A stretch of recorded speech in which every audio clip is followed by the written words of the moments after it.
ನಮಸ್ಕಾರ. ನನ್ನ ಹೆಸರು ವೆಂಕಟರಾಮ್ ಅಂತ. ನಮ್ಮದು ವಿಲೇಜ್ ಬಂದು ಕೈವರ, ಚಿಂತಾಮಣಿ ತಾಲೂಕು, ಚಿಕ್ಕಬಳ್ಳಾಪುರ ಡಿಸ್ಟಿಕ್ಕು. ನಾವು ಯಾರ ಬಂದು ಸುಮಾರು 5 ವರ್ಷದಿಂದ ಯೂಸ್ ಮಾಡ್ತಾಯಿದ್ದೀವಿ. ಲಾಸ್ಟ್ ಟೈಮ್ ಟೊಮೆಟೋಗೆ ಯೂಸ್ ಮಾಡಿದ್ವಿ. ಈ ಬೆಳೆಗೆ ಬಂದು ನಾನು ಸ್ಟಾರ್ಟಿಂಗಲ್ಲಿ ಯಾರಾಮಿಲ್ಲ ಕಾಂಪ್ಲೆಕ್ಸು ಮತ್ತು ನೈಟ್ರೋಬರ್ ಯೂಸ್ ಮಾಡಿದ್ದೀನಿ.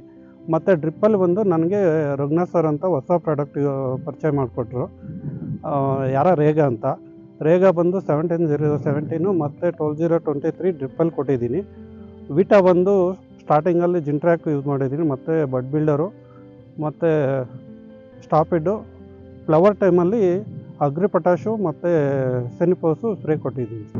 ನಾವು ಸ್ಪ್ರೇಗೆ ಜಿಂಟ್ರ್ಯಾಕು ಸ್ಟಾರ್ಟಿಂಗ್ ಸ್ಟೇಜಲ್ಲಿ ಕೊಟ್ಟಿದ್ದೀವಿ. ಆಗ ಬಂದು ಇದು ಕೊಟ್ಟಮೇಲೆ ನಮಗೆ ಲಾಕಿಂಗು ಮತ್ತು ಗ್ರೀನ್ನೆಸ್ಸು ಅಂತ ತುಂಬ ಚೆನ್ನಾಗಿ ಬಂತು. ಫ್ಲವರಿಂಗ್ ಟೈಮಲ್ಲಿ ಬಡ್ ಬಿಲ್ಡರು ಮತ್ತು ಸೆನಿಪೋಸು ಸ್ಪ್ರೇ ಕೊಟ್ಟಿದ್ದೀವಿ. ಆ ಟೈಮಲ್ಲಿ ನಮಗೆ ಸ್ಟೆಮ್ಮು ಮತ್ತು ಫ್ಲವರು ತುಂಬ ಚೆನ್ನಾಗಿ ಬರೋದಕ್ಕೆ ಹೆಲ್ಪ್ ಮಾಡಿತು. ಮತ್ತು ಫ್ಲವರ್ ಬರೋ ಟೈಮಲ್ಲಿ ಸೆನಿಪೋಸು ಮತ್ತು ಅಗ್ರಿ ಪೊಟ್ಯಾಶು ಮಿಕ್ಸ್ ಮಾಡಿ ಕೊಟ್ಟಿದ್ದೀವಿ. ಫ್ಲವರ್ ಶೈನಿಂಗು ಮತ್ತು ಕೀಪಿಂಗ್ ಕ್ವಾಲಿಟಿ ತುಂಬ ಚೆನ್ನಾಗಿ ಬಂದೈತೆ ನಮಗೆ. ಮತ್ತು ಮೊನ್ನೆ ಇದು ಸ್ಟಾಪಿಟ್ ಕೊಟ್ಟಿದ್ದೀವಿ.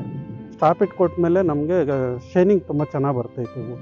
ಎಲ್ಲ ರೈತರಿಗೂ ನಾನು ಹೇಳೋದೇನೆಂದರೆ, ಯಾರ ಯೂಸ್ ಮಾಡೋದ್ರಿಂದ ಶೈನಿಂಗು ಕಲರು ತುಂಬ ಚೆನ್ನಾಗಿ ಬರೋದ್ರಿಂದ ಮಾರ್ಕೆಟಲ್ಲಿ ಡಿಮ್ಯಾಂಡ್ ತುಂಬ ಚೆನ್ನಾಗೈತೆ. ಆದ್ದರಿಂದ ಎಲ್ಲ ರೈತರು ಯಾರೋ ಯೂಸ್ ಮಾಡಿ, ಮಾರ್ಕೆಟಲ್ಲೂ ತುಂಬ ಉತ್ತಮವಾದ ಬೆಲೆ ಸಿಗುತ್ತೆ ಯಾರೋ ಯೂಸ್ ಮಾಡೋದ್ರಿಂದ. ಶೈನಿಂಗು ಒಂದು ತುಂಬ ಚೆನ್ನಾಗಿ ಬರೋದ್ರಿಂದ ಎಲ್ಲ ರೈತರು ಆಲ್ಮೋಸ್ಟ್ ಯಾರೋ ಯೂಸ್ ಮಾಡಬೇಕು ಅಂತ ನಾನು ಈ ಮೂಲಕ ಕೇಳ್ಕೊತೀನಿ. ನಮ್ಮ ಮೊದಲ ಆಯ್ಕೆ.